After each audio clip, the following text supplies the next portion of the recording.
The story of the serpent child. Long ago, in a quiet village called Umudora, lived a very beautiful woman named Zainab. Her skin glowed like ripe purple, and her eyes shone like early morning sunlight.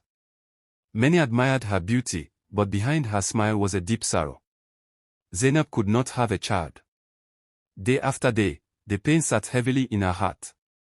Night after night, she cried until sleep finally carried her away. In her younger years, when she was still a careless girl, Zainab had lived recklessly. She allowed many boys into her life, became pregnant several times, and ended those pregnancies. Now, her body was tired. Her womb was weak, and she could no longer carry a child. The women of Umudora whispered behind her back. Such a fine woman, yet no child. What did she expect after all those abortions? Their words cut her like sharp knives. Her husband, Bola, tried to comfort her. "My wife," he would say softly, holding her, "stop crying. One day, God will bless us."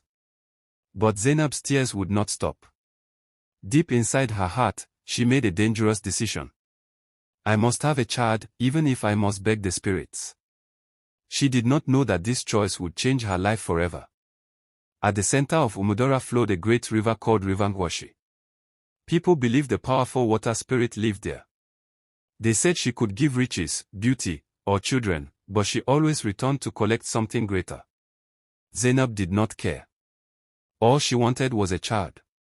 One night, under a bright full moon, she walked quietly to the river. She carried palm oil, a white cloth, salt, and a large red candle. When she reached the riverbank, everything fell silent, no frogs, no insects, no wind. Suddenly, the water opened like a wide mouth. A beautiful being emerged, half woman, half fish. Her skin shimmered like fresh scales, her hair flowed like woven rope, and her eyes burned like fire. "Oh please," Zainab cried, falling to her knees. "I need a child. Help me." The spirit smiled slowly. "I know why you are here, Zainab. Please," Zainab begged. "Give me a child." The spirit studied her for a long time, then nodded. "I will give you one child, a strong and beautiful daughter. But listen carefully. Your child will not be like other children." "What do you mean?" Zainab asked, trembling. "She will belong to two worlds, half human, half serpent. When she is angry, afraid, or deeply sad, she will change." Zainab shook with fear, but desperation pushed her forward. "I don't care. Just give me a child." The spirit touched her stomach gently. "When the next moon rises, you will be pregnant." The water closed, and the spirit vanished. The serpent child is born. True to the spirit's words, Zainab became pregnant. The village rejoiced. "A miracle," they shouted. "God has answered her prayers." After 9 months, she gave birth to a beautiful baby girl named Lela. Her skin was smooth like eggshell, her eyes bright like dew, and her hair soft like cotton. But on the first night, something strange happened. When Lela cried, her tongue stretched long and thin, like a snake's tongue. Bola screamed in fear, but Zainab quickly covered the baby. "It's nothing," she lied. "She's just cold." She alone knew the truth.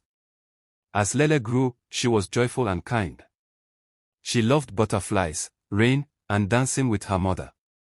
But whenever she became angry or frightened, her eyes turned bright yellow, like a snake's. One day, while playing with other children, a boy pushed her. Lela fell and cried. Suddenly, her legs stretched, her skin turned green, scales appeared, and she transformed into a snake. The children screamed and ran. Zainab rushed out, carried her child inside, and whispered, "My baby, calm down." Lela changed back into a girl, sobbing. "Mama, why am I like this?" Zainab cried with her. By morning, the whole village knew. She is a serpent child. She will kill us. Parents warned their children to stay away. Even Bola became afraid. But Zainab stood firm. "She is my daughter. I will protect her." When the villagers threatened violence, the family fled Umudora and settled in a distant place called Aliwina. A choice of words. In Oriowena, Lele tried to live like a normal girl. She fetched water, farmed, cooked, and stayed quiet. One day, she befriended a boy named Corid, who showed her kindness. When hunters later mistook her for a snake and tried to kill her, Corid stood in front of her. "She is my friend." That night, the river spirit returned. "It is time," she said. "Time for what?" Zainab cried. "Your daughter must choose. She can live in the river as a serpent spirit, or stay on land as a human and lose her powers." At sunrise, the spirit returned. Lele stood trembling between her parents and her friend. "I choose my family," she said. Light filled the air. Her scales vanished. Her eyes returned to normal.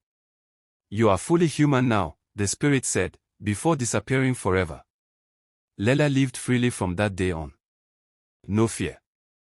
No transformation. She went to school, laughed with friends, and helped her parents. Love had saved her. Every night, she thanked God for a second chance. Moral lessons. 1. Every action has consequences. Choices made in the past can affect the future. 2. Love and acceptance can overcome fear and difference.